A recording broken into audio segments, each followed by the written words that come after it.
ராமாயணத்தின் வைபவம் அத்தியாயம் 10 பதம் 29. அனந்தஸ்சாஸ்மி நாகானாம் வருணோ யாதசாமஹம் பித்ருணாம் அர்யமா சாஸ்மி யமஹ சம்யமதாமஹம். நாகங்களில் பல தலையுடைய பாம்புகளை நாகங்கள்னு சொல்லுவாங்க.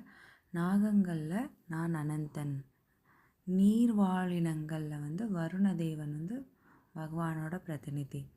முன்னோர்களுக்குன்னு தனியாக ஒரு உலகம் இருக்குது. அது ஆட்சி செய்கிறவர் ஆரியமா, அவர் கிருஷ்ணரோட பிரதிநிதி. நீதிபதிகளில் நான் மரணத்தின் அதிபதியான யமன் அப்படின்னு சொல்கிறார். தவறு செய்கிறவர்களுக்கு தண்டனை கொடுக்கறது நிறையா பேர் இருக்கிறாங்க.